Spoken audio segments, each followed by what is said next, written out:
The managing editor of a Muslim newspaper in London is urging Dominicans to mount a protest against the possible harbouring of Saudi Arabian dissident Muhammad al-Massari. Haroon M.Jadhakhan is on holiday in Dominica, but is also lobbying against the country, providing safe haven for Dr. al-Massari. The Saudi dissident was due to be deported from Great Britain earlier this month because of a high-level campaign he is running against the Saudi royal family government, which is causing the British government embarrassment. Mr. Jadahkhan is raising questions as to Dominica's ability to protect Dr. al-Massari or itself in his presence, and suggests that there must be more to the agreement to consider granting the dissident asylum than a good relationship with Great Britain. The editor of the Muslim Chronicle, the voice of Islam in Europe, says that Dominica is being used as a dumping ground where Al Saud, the Saudi royal family, or its agents can more easily reach him. MTV News spoke to Mr. Jadahkhan this afternoon. If Dr. Massari comes to Dominica, this government, this country, cannot afford security for Dr. Massari. They can't protect him. There is no way this country can protect Dr. al-Massari. But our government assures us that should he decide to come here, everything will be covered, and that security will be wrapped up for him. What's in it for Dominica? Why didn't Dr. Massari be sent to, say, Libya, or Qatar, or Kuwait, or Bahrain, or Egypt, or Morocco, or Tunisia, or Algeria, or Lebanon, or Egypt? Why won't this country take Dr. Massari? Why didn't they approach America, or Denmark, or France, or Germany, or Italy, or Morocco? All these various countries. Why Dominica? Why such a friendly gesture? Since when did Britain become such a good friend of Dominica? Well, I just walk through the streets of Roseau, and I find sewer everywhere. If Britain was such a friend of Dominica, why isn't Roseau developed the same way they developed South Africa, or New Zealand, or Australia, or Canada, these one Dominion countries? Oh no, there's no friendship over here at all. There's something else that has gone on under the table. So you believe that there's money in it? Well, I can't say what's in it. Something like that, because people don't do things for nothing. The police force in this country is already overstretched. Saudi Arabia, the Al Saud, has a nasty habit of paying people to kill others. Been happening for a long time.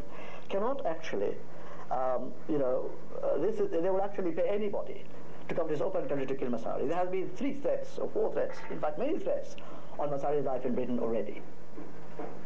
And Al Saud have paid a lot of money to a lot of people to kill their people, to kill the citizens abroad. If Massari comes here, it will become a battleground for various sections of the Muslim population. You will have gunfights, you will have problems, and this will affect tourism tremendously. It will have a very, very bad effect, an adverse effect on tourism in Dominica as such.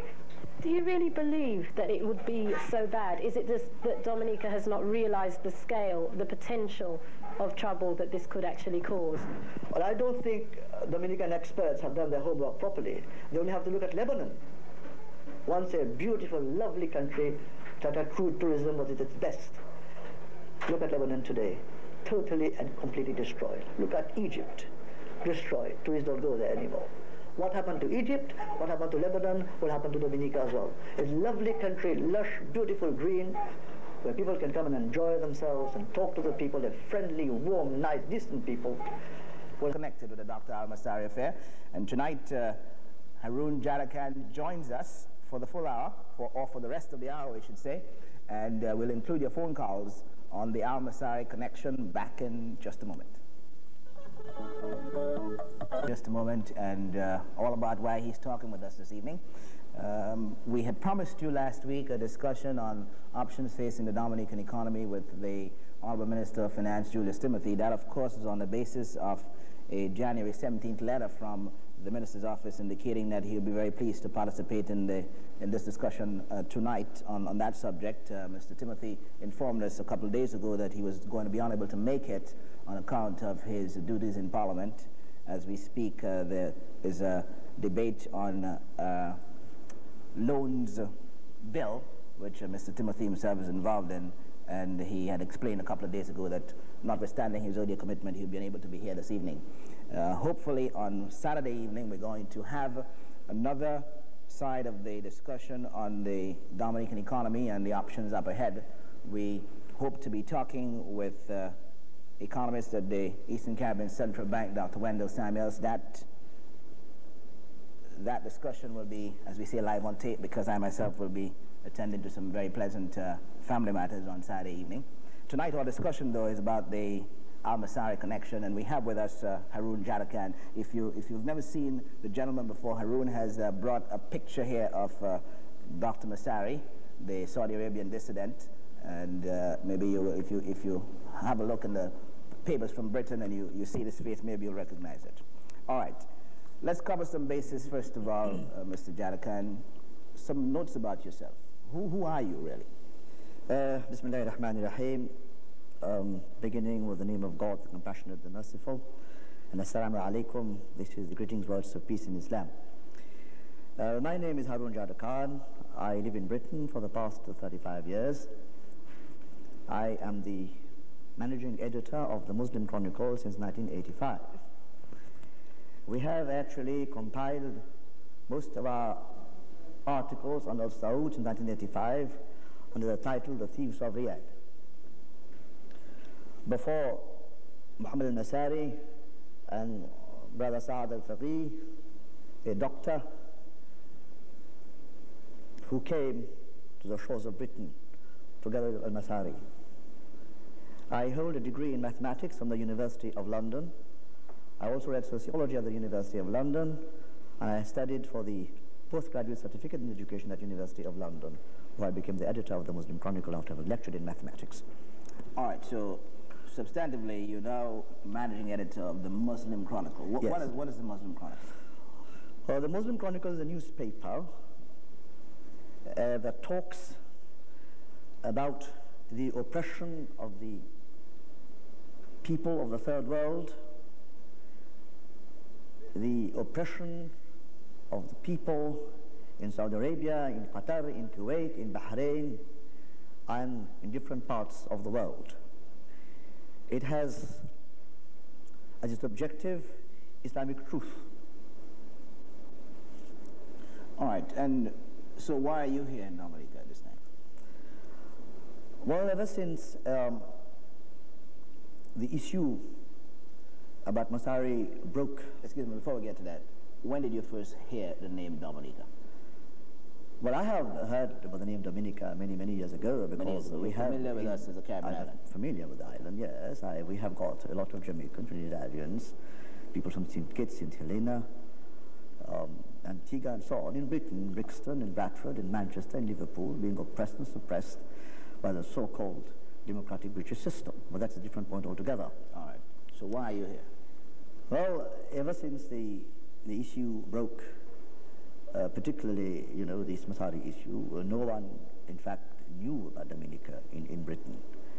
And our telephone hasn't stopped ringing. Students of all denominations. That's at the Muslim Chronicle? Yes. All denominations from India, Africa, Latin America, the West Indies, Qatar, Kuwait, Bahrain, Saudi Arabia, Morocco, Tunisia, Algeria, Libya, and so on and so forth. Academics, intellectuals, professors kept ringing our offices. Why is it that Dominica has been chosen for Dr. Al-Massari, who is a physicist, a leading, eminent physicist in his own field? Why hasn't countries like Qatar, or Kuwait, or Bahrain, or Morocco, or Tunisia, or Algeria, which are basically Arab countries, been chosen for Dr. Al-Massari to stay? But what are you reading into this? What are you reading into this? That the Dominica was selected by the British government as the third country to be named? Well, as a journalist who is quite familiar with the Middle East affairs, I feel that the British government must have tried Germany, where Dr. Massari studied for his PhD. They must have tried France, Italy, Sweden, which is a haven for asylum seekers, perhaps Switzerland. They also tried Libya, Qatar, Kuwait, Bahrain, Yemen, from the country from which Mr. Massari fled.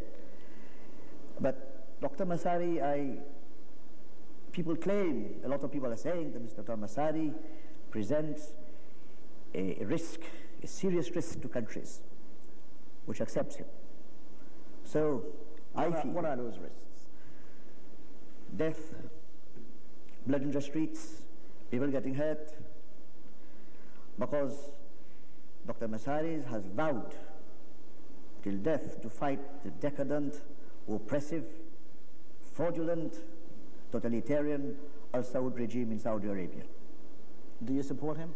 I support him entirely in his effort to free that particular country from the Al-Saud family. But anything? There's no but? You support him fully? I support him fully, yes. Because you see, why?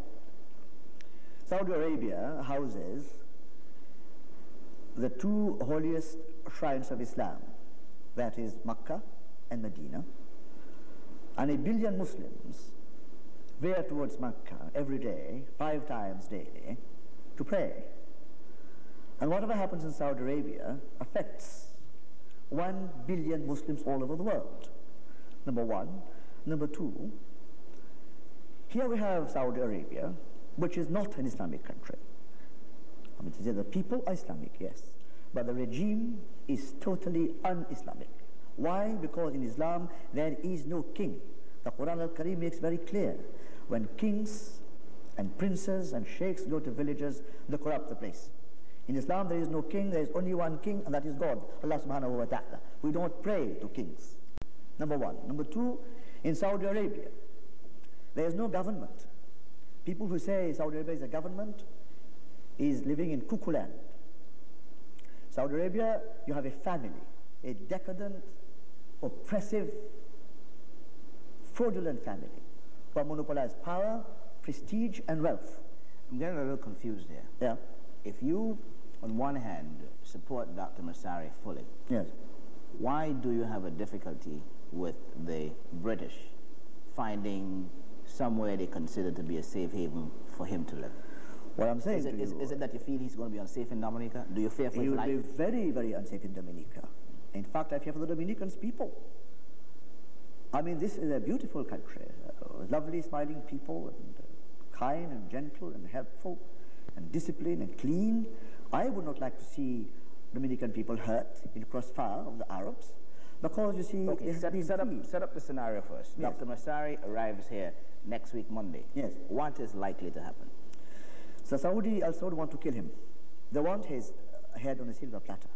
And I don't think the country can actually defend Mr. Dr. Massari. They cannot do it. Okay, so where would you like to see him go? He can go to a country where he can be safe. He's safe in Britain, 24-hour protection. He can be safe in Germany. He's now offered 24-hour protection in Britain? Yes. Okay. Yes, definitely. What are you accomplishing here on this trip? I have spoken to a number of people. I've spoken to journalists. I've spoken to the 3 leaders of 3 parliamentarians, Charles Saverin, an honourable Brian Alleyne, and Right Honourable Rosie Douglas.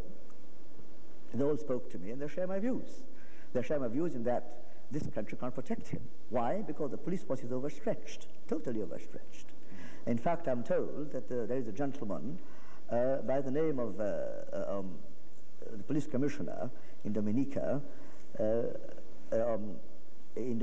the name of whom I haven't actually met him as such, Mr. Desmond Blanchard, yes, who I understand is the police commissioner of Dominica.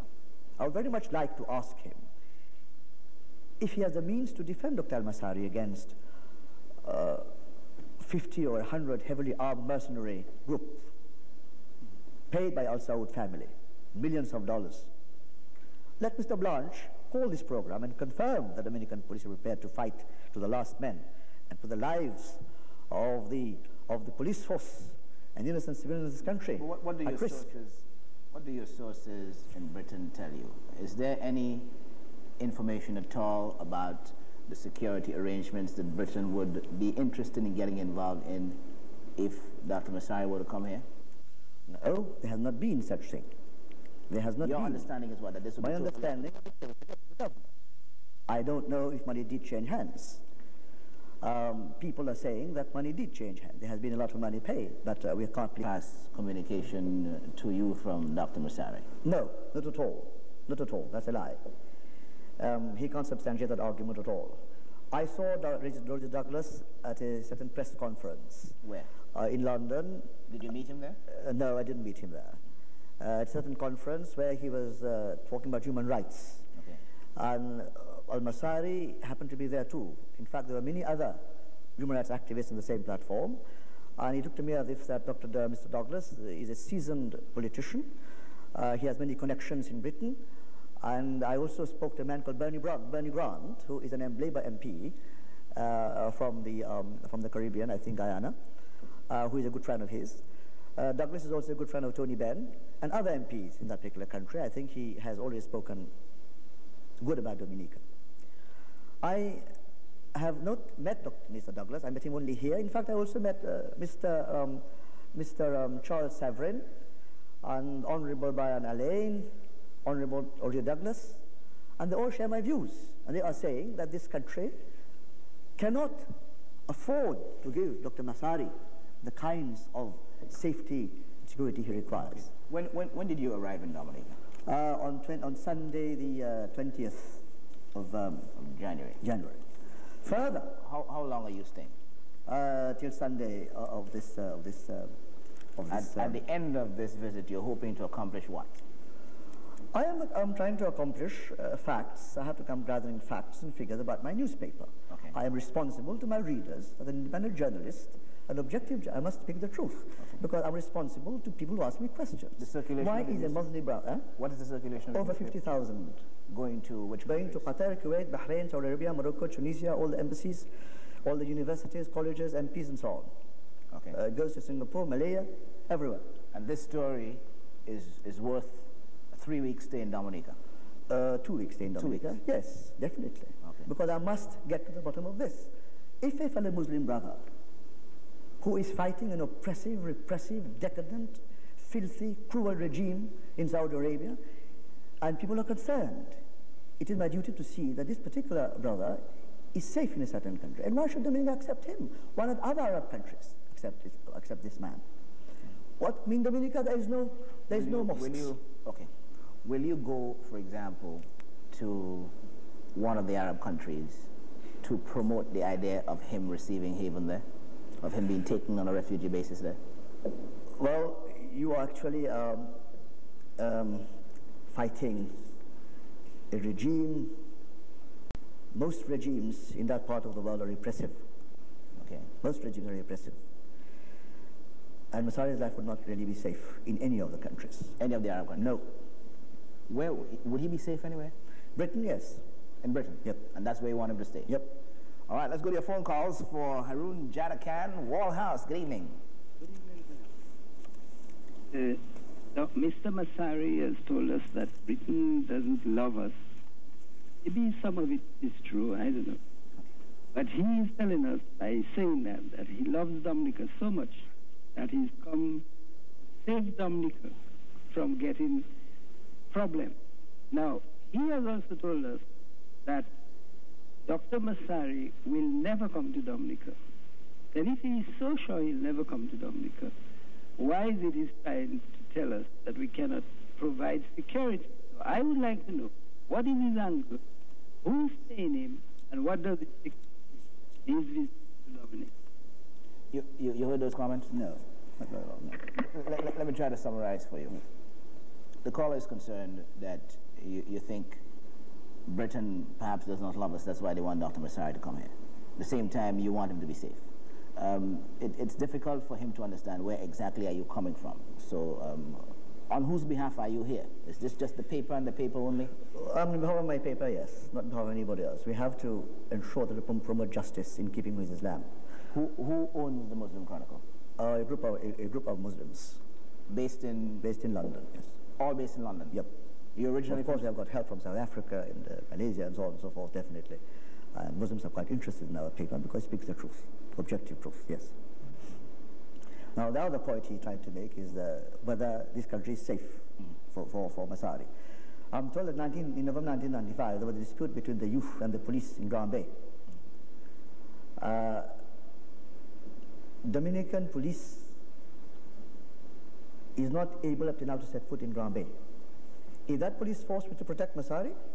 Will the police force in this country fight mercenaries who will have propelled grenades and rocket launchers and night vision cameras? But you're sure in your mind, as the caller is indicating, that al-Massari is never going to come to Dominica? Well, if he's forced to, he'll have to. If Britain says, because Britain's, you see what did happen is this. The court ruled that Massari cannot go to the Yemen because Yemen cannot provide protection. Therefore, Britain has to find a different safe haven for Massari to go to. Which court decided that? The court in Yemen? No, the court in Britain. Okay. They decided that Massari's life would be in danger in the Yemen. And the paper in this country is saying that Yemen was given a lot of money by Saudi Arabia, I don't know how many millions. Now, Britain has a duty to look for a place for Massari, whether it's Qatar or Kuwait or Bahrain or Europe or America or any other countries. They have not been able to find a place for Massari. And recently, Malcolm Rifkin, the Foreign Secretary, was in Saudi Arabia, and King Fahad of Saudi Arabia told Rifkin, when are you going to give Massari's head on a silver platter to us? We want his head. We don't want him in Britain. When Rifkin answered that we have an independent judiciary in Britain, Fahad said, how is it that you, the British people, killed Joy Gardner, a Jamaican lady, who was alive the first minute and dead the next minute? How did you kill a Nigerian last year? And how did you kill another Jamaican for pilfering some food recently? So 3 black men got killed in Britain recently. Why can't you kill Massari? A place had to be found for Massari. So they found Dominica, a dumping ground for Massari. I am saying, I'm not your enemy, I'm your friend. I'm a friend of Dominican people. I am saying that you people will be caught up in crossfire. Your children will die. You will have guns and bayonets and blood in the streets of Dominica. Just for Massari? Just for Massari. All right, because Massari is fighting the Al Saud regime, the most decadent regime in the entire world with no human rights whatsoever. 25% of the oil is produced by Saudi Arabia, and Britain wants it, America wants it, and the third world don't want it. As such, that industrial countries want it. The phone calls keep coming for Haroon M.Jadhakhan. Goodwill, good evening. Yes, I just wanted to ask that's why is he so concerned? Could you speak up a bit? Just wanted to ask him why is he so concerned? And if he's searching for the truth, he doesn't sound so. And he sounds as if he's advocating for someone or for something. Okay, all right. The caller is suggesting you're an advocate for a cause, and why are you so concerned about Dominica? I am a Muslim. As a Muslim, we have a philosophy called jihad. Jihad? Jihad. Islamic jihad? Islamic jihad. Okay. Which means you fight for oppression. Okay. We have to protect your babies and your children and your mother and your father. You protect your natural resources. With terrorist activity even? If you terrorize the terrorists, there's nothing wrong with it. Okay. If the slave did not rebel against slave master, they would not be free today. They'd still be slaves. Right. I saw a place called Massacre recently, Le Massacre. What happened in Le Massacre in this country? People were massacred.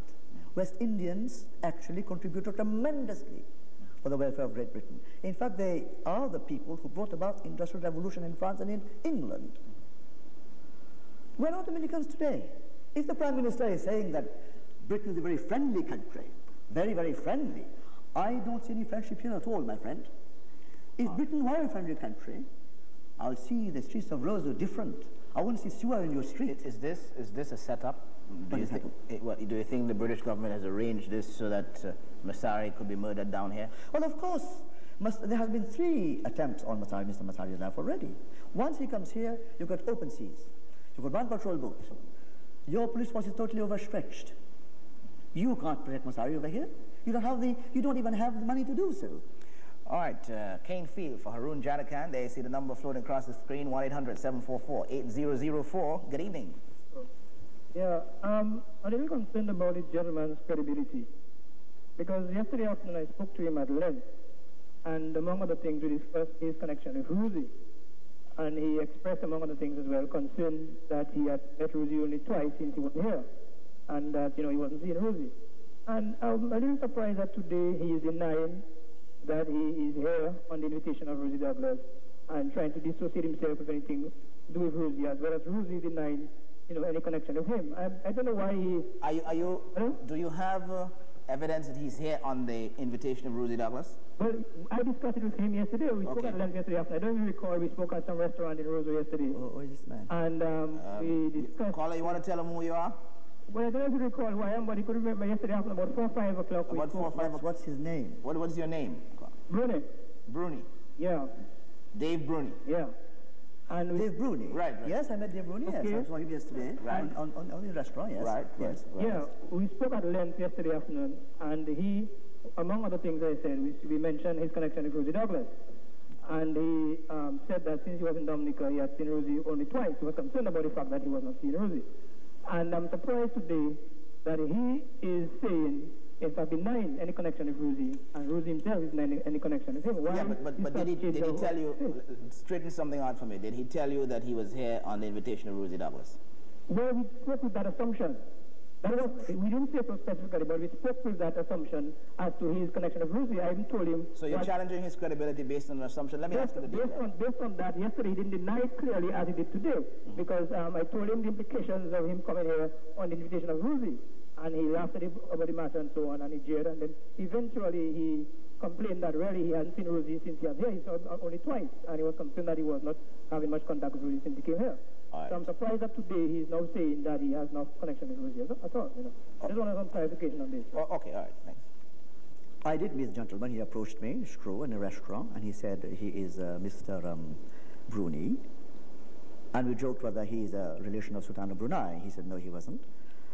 And he did say to me, have I met Rosie? I said, yes. I not only met Rosie, I met Mr. Charles Savrin. I met Mr. Brian Lane. I did make it very clear in the beginning of the program, which is my duty, to talk to all the parliamentarians if possible. And he also promised me that he will actually put me in touch with the Prime Minister himself, because he's a member of that particular group or whatever. He hasn't done so yet. But I did say I met Rosie. I haven't hidden anything. I must meet all the parliamentarians because I must get at the bottom of this particular matter. What's wrong with meeting Rosie? He's not a pariah of society, is he? Is he a pariah of society? He's not. I have to meet with everybody, Brian Lane, Charles Savrin, Rosie Douglas, to be able to get all sides of the argument. This is what scientific objectivity means, and empiricism means that. When you study science, you study empiricism. You study a test, observation and inference. The only way you can derive conclusions and come to logical conclusions is by talking to each and every individual. I talk to police officers, I talk to Dominicans, I talk to taxi drivers, ordinary people, cooks, waiters. I talk to a lot of people, and they all indicate that they do not want Massari over here. Are you doing two things at the same time? You're doing two things at the same time. Yes, sir. You're here essentially to find the truth. Yes. One about what are the people of Dominica? Have you met any Muslims here? I have met 1 or 2 Muslims in Roseau.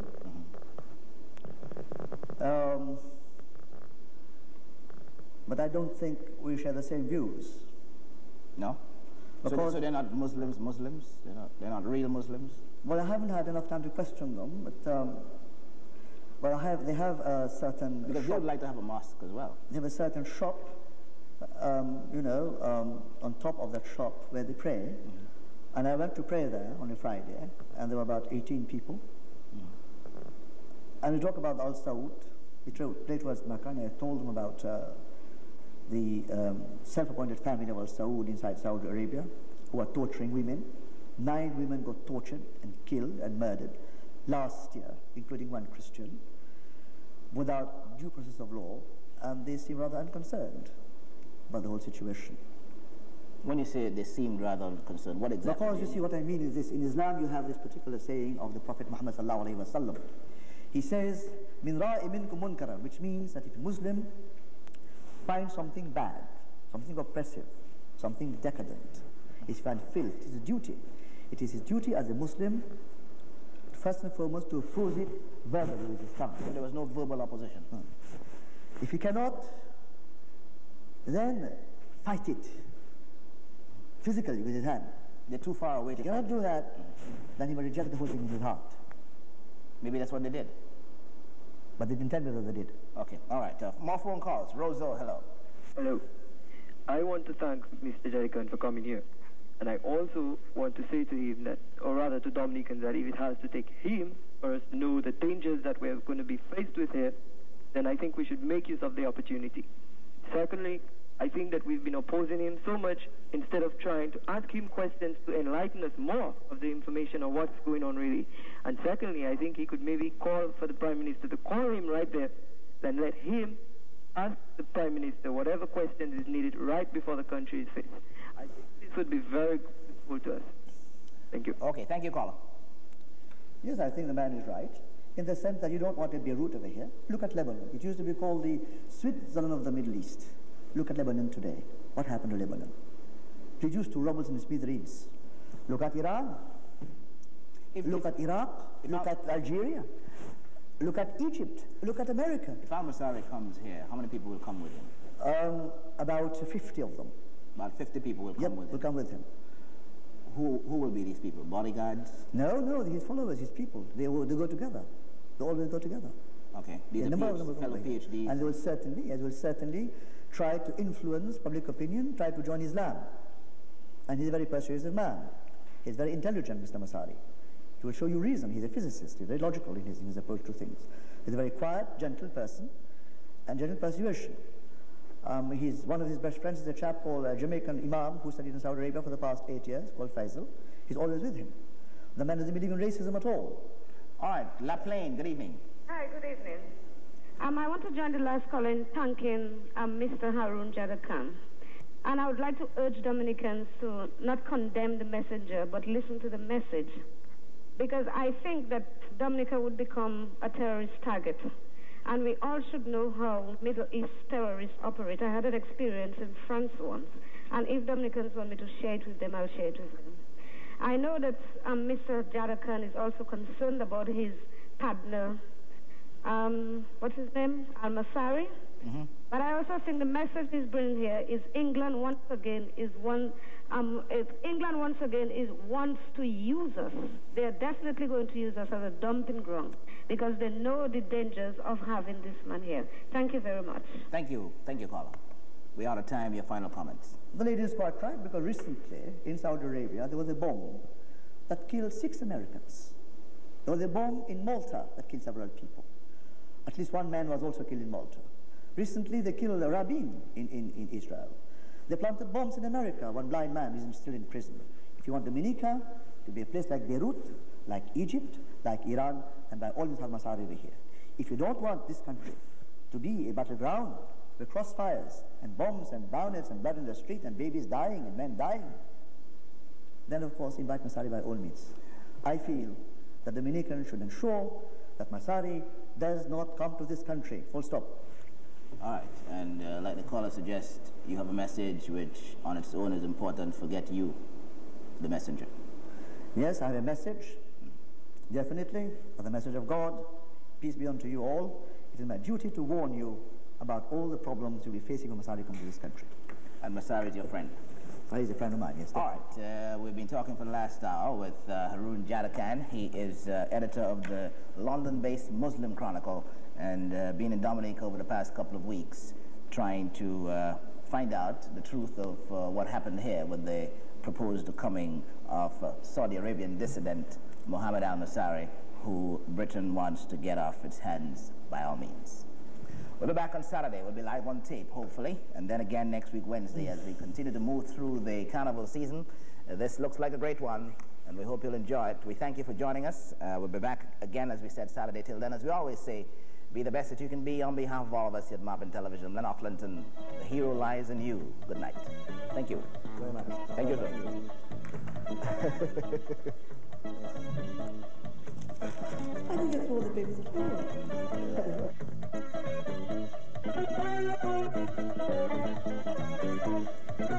for.